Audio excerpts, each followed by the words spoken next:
jirtu jaalatamtoota fi kabajamtoota YouTube hiwot jalatti argamtan akkam jirtan nagaa keessanii baga jiraattan sanin jechuun jaaladha. Har'a mana hiwotitti argamee jira. Maaliif dhuftee naan jechuu keessan hin oolu.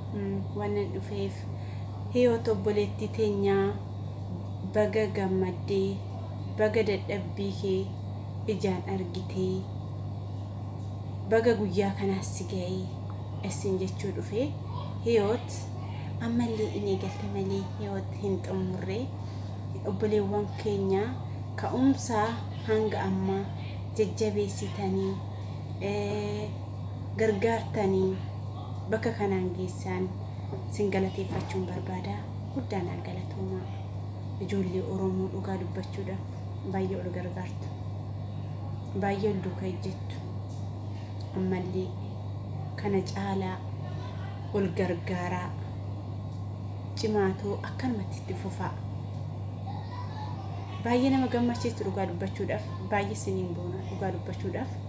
Ijoollee Oromoo baay'ee siniin boona, jabaadhaa. Waaqayyo sinaa jabeessu bakka yaaddan ga'a. Hiwot ammallee inni galte malee hin xumurree. Hiwot viidiyoo gaggaarii barumsa dabarsan namoota hedduuf fakkeenya ta'an irratti hojjettee akka barumsa wantoota barumsa dabarsan irratti akka hojjettu abdii guddaa sirraa qaba. Hiwot jabaadhu. Hiwot jajjabee namaatiif beektuu namaatiin nama gargaartii, nama duukaa ejjetti, nama faana ejjetti, nama jajjabeessiti. Kanaafiyyuu jabaadhu sin jechuu jaaladha obboleettii koo. Kana caalaa irratti hojjettee bakka yaadde geessee akka argamtu abdii guddaa sirraa qaba hiwot. Hiwot jabaadhu qaalitu. Waaqayyo si haa jabeessu.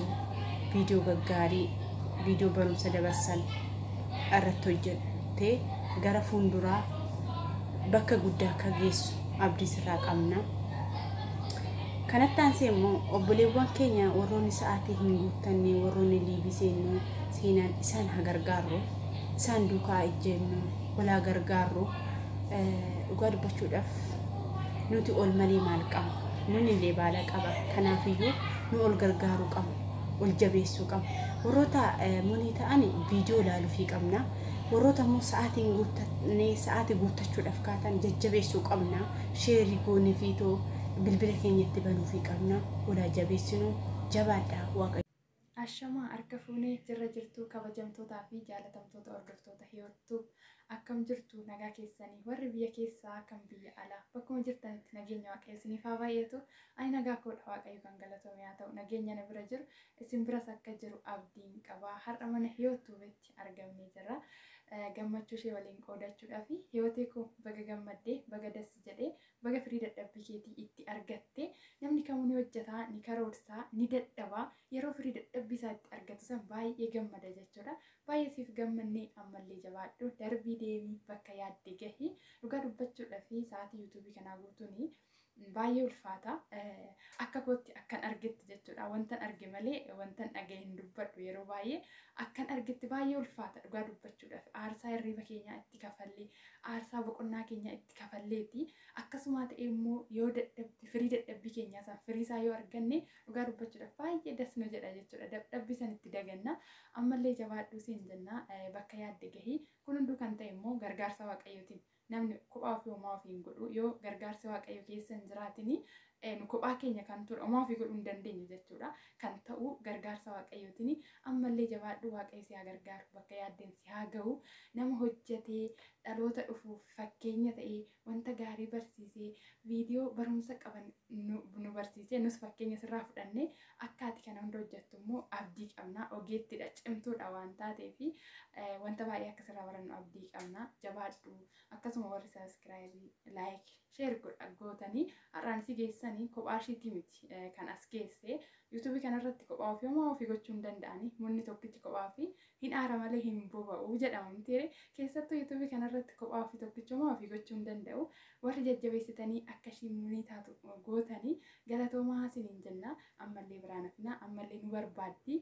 Yoo biraa dhabamne ammallee kophaa ofii homaa ofii gochuu hin dandeessu waan ta'eef viidiyoo ishiin gallakkifte daawwadhaa fi like share godhaa fi jajjabeessaa akka isheen cimtee kana caala itti deemtu taasisaan isiniin jedha.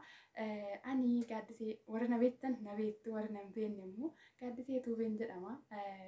Maatii hiyoota akka maatii naaf taatan immoo kabajaaf jaalalaan isin gaafadha. Warri maatii kun taane maatii hiyoota taatanii akka maatii naa taatanii kabajaa fi jaalalaan isin gaafadha. Nagaadhaan naaf tura hiyootii koo jabaadhu carraa gaarii siif hawwina. Nagaadhaan nuuf turii ammallee cimii darbii deemii.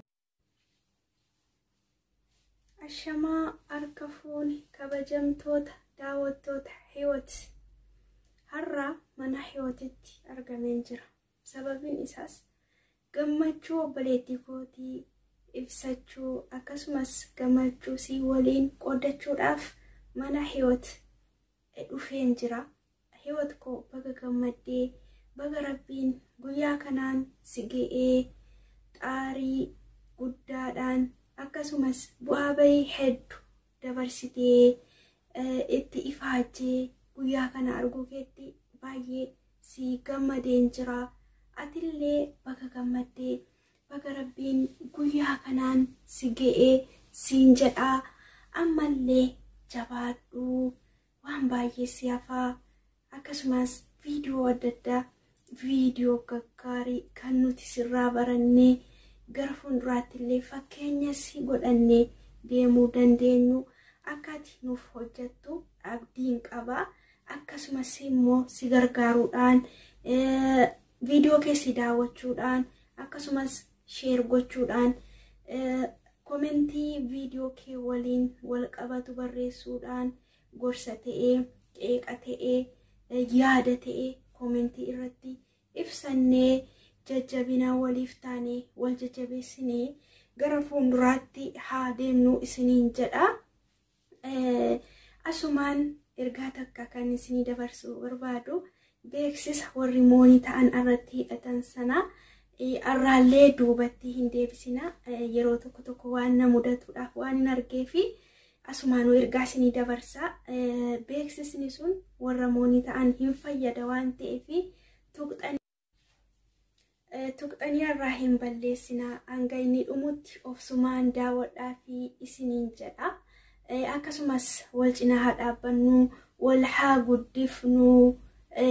Hiyoot koo ati immoo jabaadhu siin jedha. Waan baay'ee si hafaa hin jalqabde malee hin xumurre. Atillee waan gaggaarii akkasumas xiqqoo biyya namaa kana keessatti viidiyoo waraabuun hin ulfaata. Yaa ta'u hanga gara biyyaatti deebi'amutti jajjabaadhu wal haa jabeessinu. Uummata keenya xiqqoo nuti wal jajjabeessuu irratti hanqinallee ni qabna. Akka warra kaanii miti warri kaan akkatti wal jajjabeessan argaa jirtu. Nusi wal haa jajjabeessinu wal malee maal qabna ree. Kanaaf irra deebi'uudhaan illee hiyoot koo baga gammadde. Baga rabbiin guyyaa kanaan si gahee baay'ee si gammadeen jira. Kana caalallee isinitti hin dheeressu. Ani sabboontuudha galatooma.